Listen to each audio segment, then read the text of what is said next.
Hello and welcome to That Shooting Show. My name's Steve Anderson. I am your humble host. We have an action-packed program of epic proportions for you today.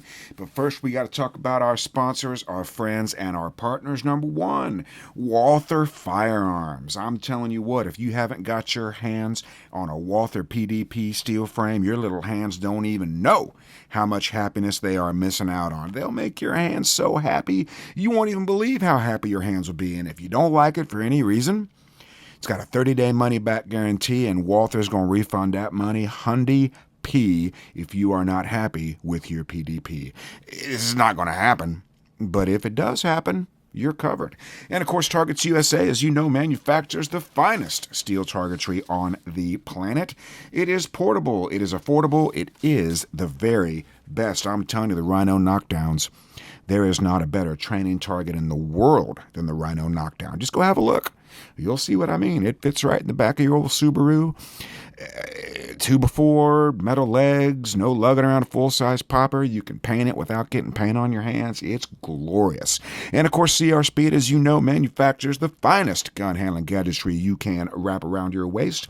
The AMG-lab.com Commanderson timer continues to turn heads and blow minds by putting the time into the tablet. Hunter's HD Gold, as you know, is the only eyewear that I wear. And OutdoorDynamics.net remanufactures the finest competition ammunition you can dispense from a Freedom Seed dispenser of your choice. And we have news from ShootingSportsInnovations.com. As you know, it's a lot to type because there's a lot to see, and Nathan sent me a message and says, the Nitro Fin is still a monster to keep in stock. Reports from customers trash all the other huge straight-up flat pads. Quite a few hand-pain complaints with those other slide-stop thumb rests, so the OG 2012 location and angle is still a good tool. That sounds like Nathan Carter himself. Still a good tool. And let's see. Other than that, Juggernaut, we have brass case juice. You gotta be careful with that one. Brass juice case lube on the way. We'll be adding it to the site and as a combo with the Alpha Dropper chowder funnel. I think he means Alpha Dropper powder funnel, as opposed to the lobster dropper chowder funnel, as they might say in Maine. And so you promo code Anderson will get you a free David Lee Roth approved range towel. And if you don't understand why it's David Lee Roth approved, if you don't know who David Lee Roth is, you can just skip it. But if you do know who David Lee Roth is, you might be aware of a strategically placed towel. And you can rock the Shooting Sports Innovations towel the exact same way. And that's why it is David Lee Roth approved. There's a female shooter somewhere that had that poster on her wall. You know who you are. All right, so we got some marketing news here for you. We're going to be doing a bunch of online mental management in February. We just added a new one, noon Eastern Standard Time, February 13, 14, and 15. That might be popular with the international crowd. Noon is not an awesome time zone for most people in the Eastern time zone, but we're guaranteed to have at least one German. At least one German. And then mental management at 3 p.m., February 20, 21, and 22. And we booked probably 6 new classes yesterday. So go to andersonshooting.com, check out upcoming classes. Here's a short preview. April, we got some spots in Golden Valley, Arizona. In May, we're going to be in Wisconsin near Vortex. I'm not entirely sure what the name of the range is, but it's near Vortex in Wisconsin. June, we just booked Castlewood, PA with the mighty Jay Slater. This will be our 3rd or 4th time there with Mr. Slater. That's in June. Also just booked Wichita, Kansas. Actually, I believe it's Conway Springs. Wichita also in June. August, we just firmed up the mighty Double Eagle Haunted Mansion Pocono. Now that one you got to book with Sam Callahan. Pardon me. And if you need some help getting pointed to that one, I can certainly help you. And there's a few others that are getting ready to be announced once they get firmed up. There is still time. Oh, and we have some interest in the Dallas area, probably Mission 160. So if you want to see me again at Mission 160 in Dallas, let me know. Ben Hart will probably be spearheading that one. So if you know Ben and you want to see me, say, hey, Ben, let's get Steve out here again. We can certainly make that happen. And you can still get a free class at your range. But the year is starting to fill up. So you want to do something in July, we can do that. If you want to do something a little later in the year where it might be cooler, we can also do that. There's a myriad of options we have for these classes. You got the standard class, which is most appropriate for, I don't know, C's, B's, and A's that are looking to class up and learn what they don't know. Advanced class is more appropriate for A's and Masters and G's who are looking to break to the next level. The advanced class really simply does more reps of the same stuff. So the advanced class, here's how to know if you qualify. If a 10-yard popper is an easy shot, you're in the advanced class. If a 10-yard popper is not a slam dunk, may not be ready for the advanced class, right? Because the advanced class is all about shooting when the sight picture is appropriate, not when your body position is perfect. That's the whole gist of that. If you watch the high-level shooters, you will rarely see a perfect stance. And on a field course, you'll almost never see a perfect stance. And you've got to learn to shoot as soon as the sight picture is acceptable without necessarily achieving a perfect stance. On top of that, we can do match mode training with or without mental management. That's where I actually go to a match with you and help you keep your mind right. Literally show you how to get into match mode and stay there with some mental management tricks that are guaranteed to produce consistency. Let's see, what else could we do? Oh, we could also do a mental management range day. If you don't have a match available, we could do mental management in the classroom and then immediately go to the range and sort of make our own match. And I can show you how these things work. And the class sponsor can always get the class for free. All you have to do is say, hey, I want a free class in my area. Hey, I can get to a range. And you and I can do a phone call and get some dates going. You're not necessarily on the hook for the range fees. The range fees are highly negotiable. They swing anywhere from $20 a head to $1,000 a day. We'll try to avoid those if we can. That's a lot. 1,000 is a lot. So we try to avoid those. And if you're interested, you also get the glorious opportunity to host me in your home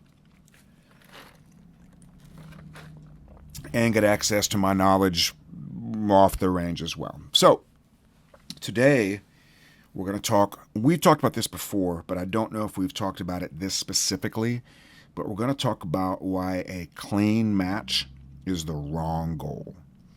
A lot of people go into matches, especially major matches, and say, I just need a clean match. I just error-free, no penalties. And maybe you've been burned by that in the past, and maybe you think that's the solution. Well, a clean match is the wrong goal. Number one, it is not required to win stages or matches. And if you look at nationals results, area match results, you will rarely see the match won with a completely clean match. So it's not required. Now, this doesn't mean that penalties are good. It just means that consciously avoiding them is the wrong mindset. I tried this at my first nationals. Many of you may know, they put me on the super squad at my first nationals. I was a brand new GM. I had just written refinement repetition. I go to check my squatting for nationals, and I find out I'm on both super squads, production and open. I was not ready for this in any way, but that's a topic for a different show. Now, those of you that are mental management graduates should know why I was not ready for this in any way. You should know that. Okay? And if you've ever been on a squad and felt out of place, you have the same problem I did. And we can fix that in mental management. So my goal was to be in the top 16 and win the shoot-off. At that time, Nationals always had a shoot-off event, which I just think is super, super cool. Typically, it's 5 or 6 poppers, a reload, and then a final popper. And whoever's final popper's on the bottom is the winner. And it is super, super cool. I wish they would do it more often. But that was my goal. And I reckoned that if I shot a clean match, I could be in the top 16. And we'll never know whether it would have worked or not, because I took a mic on my very last stage. I apologize if you've heard the story before. Had some stuff out in the middle, then you finished up in the alleyway.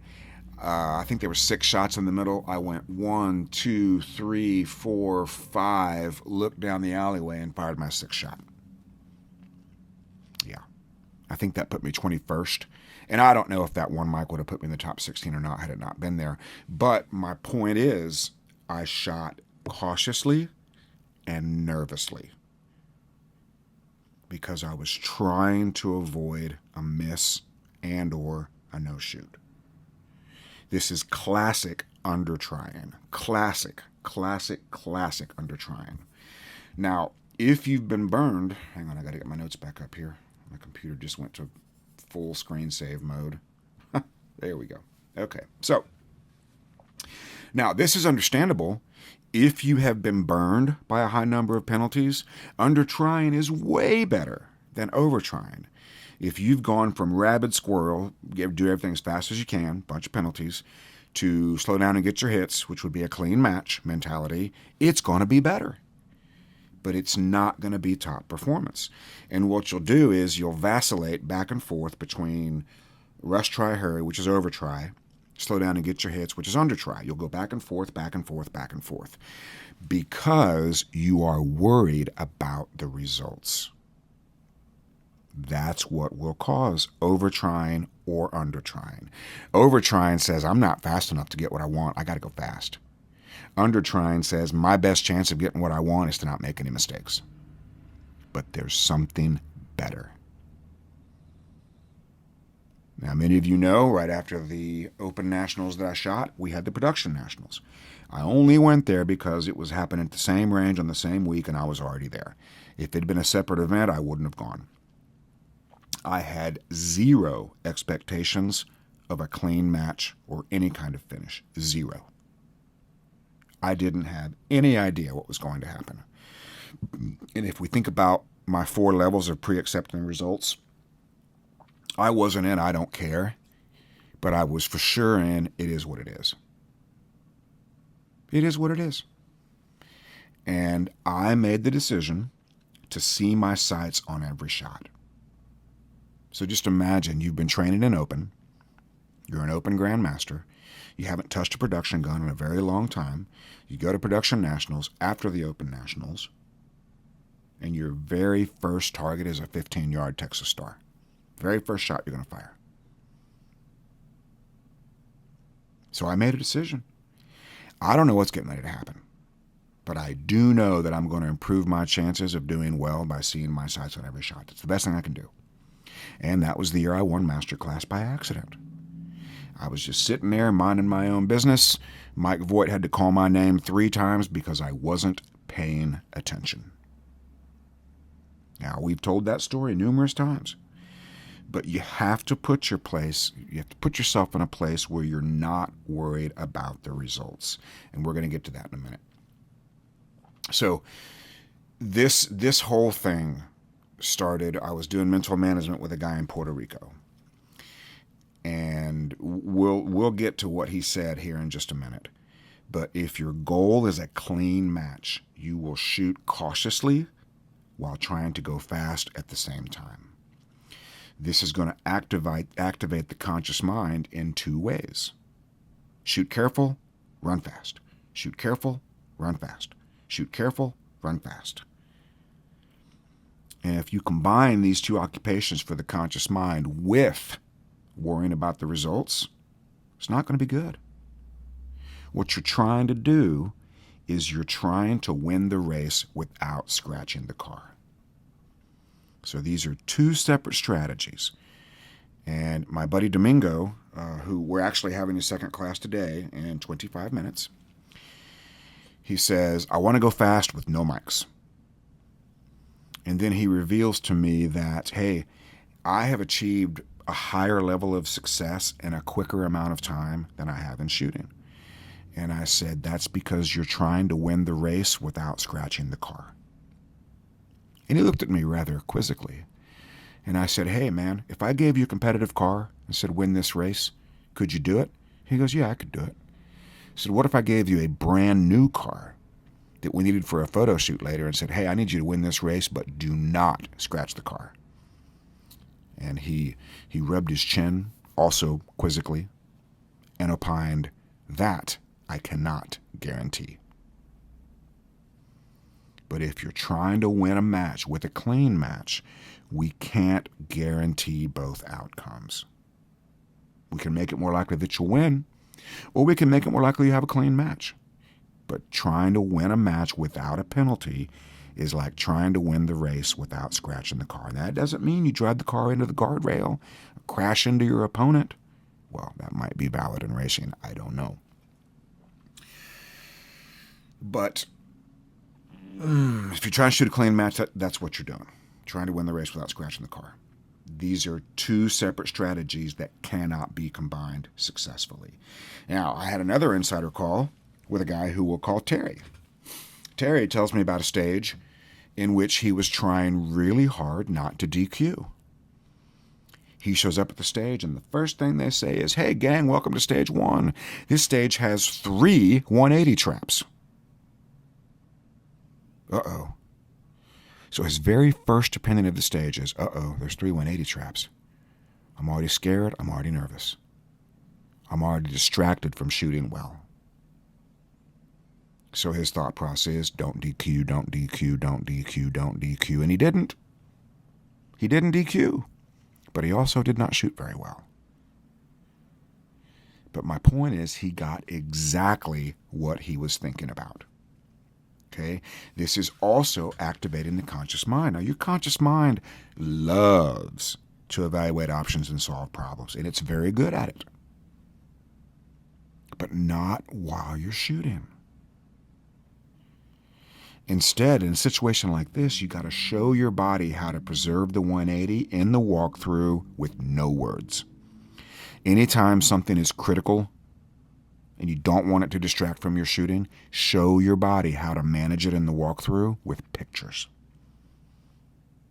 Avoid the words. If you have Samuel L. Jackson narrating your walkthrough, or conscious mind loves Samuel L. Jackson, conscious mind might be Samuel L. Jackson. But while you're doing this, while you're showing your body how to do this, you need to broadcast an opinion to your self-image that this is going to work and I can do this. And then you give your conscious mind its normal job, which we'll talk about again here in a minute. Now, if all this sounds like, I don't know, hippie nonsense, witchcraft, magic, or voodoo, you're already using this methodology on stages that you like. When you get to a stage that you like, your very first opinion is, I am great at this. I'm going to knock this out of the park. So your temporary self-image is already expecting to do well. Okay? So this strong opinion that you're going to do well you're certainly not worried about results. It's going to give you 100% access to subconscious skill and 100% access to a subconscious stage plan. Anything less than that will be less than that. I'll start my screensaver here. Let's see where we're at on our outline. Okay, good. So your walk-through short-term self-image is all about an expectation of success. Not an expectation of winning necessarily, although that is possible as well, but that one can't be faked. So as soon as you walk up to a stage, start thinking about, hey, I can do this. I can do this. Or, what am I going to do to increase my chances of success on the stage? But worrying about worrying about results will always activate the conscious mind, and that's not good. I spoke to my buddy Matt. My buddy Matt in Kentucky has been a better friend to me in the last 2 weeks than I deserve. Well, I shouldn't say that. I deserve a good friend. He's been a better friend to me than I have had in a long time. And he talked about going to practice steel challenge. I need a clean run. Tensed him up because he's worried about the results. What if I can't? What if I don't? Worried about the results chokes off subconscious skill. A better thing to do is to call every shot. And if you can pre-accept the results to avoid worrying about them, man, you're going to be in... the southern people, and Matt from Kentucky can help me, you'll be pooping in tall cotton. And I thought that used to mean you'd have privacy and comfort, but what I think it means is you'll have good financial success. I don't know what it means, but it's good. For some reason, taking a dump in a tall field of cotton is a desirable thing. I've never done that. Matt, I'm sure, has. I have not. Okay? So, if you pre-accept the results, so you don't need to, and you've done this too, by the way. You have absolutely done this. I'm out of it. I'm just shooting for fun.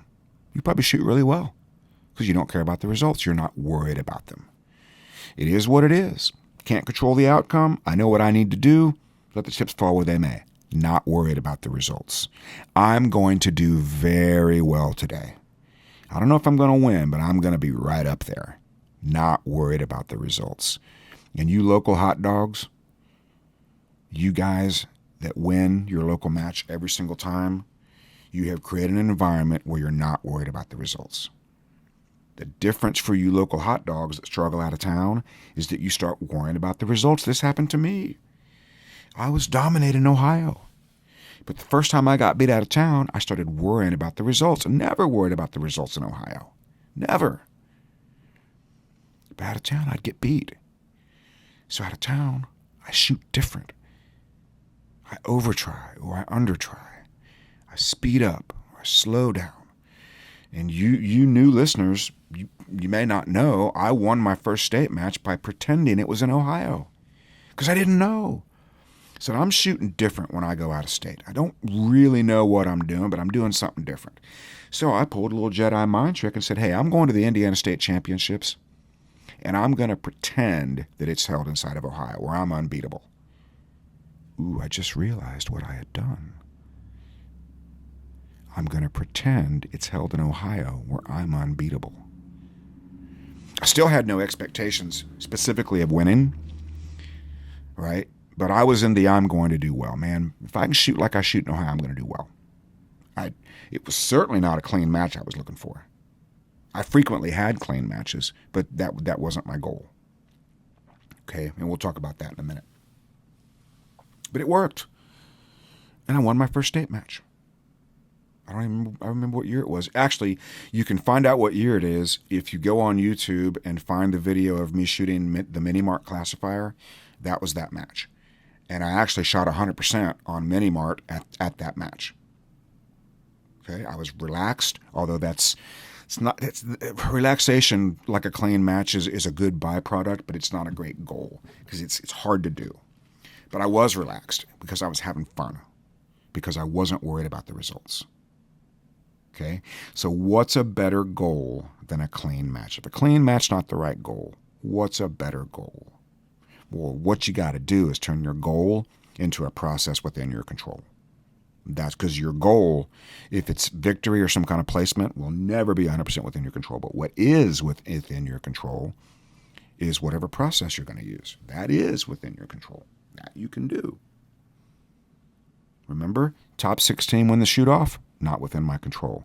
See my sights on every shot, within my control.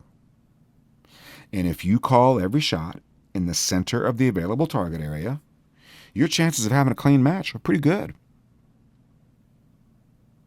But you see, it's a different job. And it's one you're more in control of. I'm going to call every shot the center of the available target area. This is different than shooting alphas. Well, I got to shoot alphas, got to get my points. I'm shooting minor. Yeah, you need good points. But guess what's in the middle of the target? The A zone. Guess what's in the middle of a partial? Not the no shoot.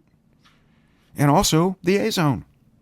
When I tell people to shoot partials, the center of the available target area, sometimes they hear I want you to shoot Charlies and Deltas. That's not what I'm saying. I'm saying on most partials, certainly no shoot partials. If you shoot in the center of the available target area, there has to be at least the half the A zone there. And if you call your shots well and you have good shooting control, you're probably going to wind up with Alpha Charlie. You could get 2 Charlie. You could get Alpha Delta. But you won't get Alpha Mike no shoot. There goes your clean match, by the way. Now, if your goal is a clean match and you whack a no shoot on your first stage, you could begin to shoot really well after that. Not always, but you could, because that can remove the pressure. Making a mistake that you think has cost you your goal will remove the pressure, and guess what? You're not doing it anymore. You're not worried about the results. It's over from me. It could turn into a downward spiral, but only if you continue to worry about the results.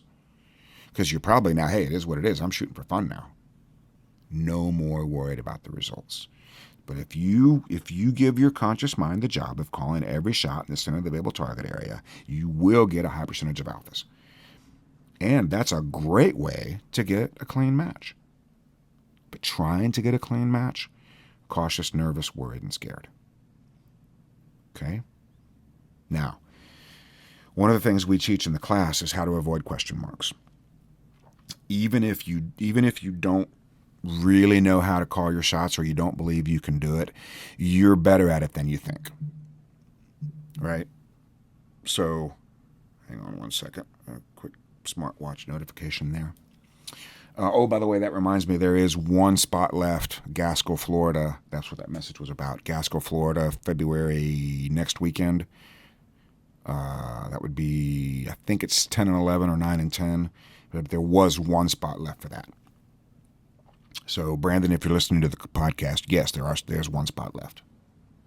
He already knows that because I've texted him as soon as the show's over. But it doesn't matter. So, even if you don't believe you can call your shots or you don't think you're very good at it, you know what a bad shot looks like. Because you didn't see what you needed to see or you saw something weird. The difference between people who can call their shots and people who can't, people that can call their shots know that a poor sight picture produces a poor shot. People that can't call their shots or don't call their shots are thinking something magical is going to happen after a poor sight picture to produce a good shot. I know a lot of magic in the shooting world. I don't know anything about that magic. It would require a lot of wind or something weird. But don't leave question marks. If you're on a Comstock stage and you fire that gun and you got a question mark on your heads-up display, send another one. And the other great thing about shot calling is you don't have time in most hit factors to turn an observed Charlie and an alpha. To turn an observed Charlie into an alpha and have it help you. I haven't run all the math. It's different for different hit factors, but let's just say frequently. You don't have time to turn an observed Delta or Charlie into an alpha and have it help your score. You do have time to turn an called Charlie or Delta into an alpha to help your score. Observed means, oh, looky there. I see a hole in the target that is not desirable. Whatever shall I do? Shall I send a makeup? I don't know. What shall I do? I think I might send it. That takes a long time. But if you call something weird, it doesn't take very long at all to process it. Okay? And back to my current dead horse that I'm beating, you need to avoid the conscious control of speed in competition.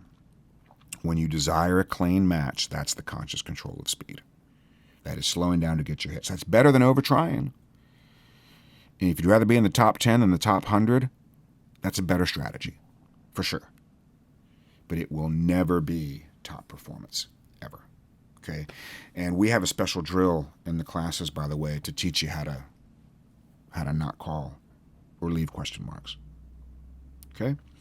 Had a conversation with another insider who we'll call Jason. And Jason says, man, I was doing really good. And all of a sudden I'm having all these uncalled errors, all these scored errors. It's like, well, are you calling? Oh, yeah, I'm calling them. I'm just not doing anything about them. That is 100% mental. If you're calling bad shots and leaving them, you got the wrong priorities. Or maybe you don't know what a bad shot is. Maybe you haven't defined it. But I love my conversations with my insiders. Have such a great time with them. So hope you've enjoyed today's program on why a clean match is the wrong goal. Please go to andersonshooting.com and click on upcoming classes to see where we're at and what we're going to be doing. I apologize if the YouTube video was off to one side. I'm trying to get into the microphone here real good so people can hear me well. But until we meet again, be like me, do what I do, say it with me. 1, 2, 3, get to work.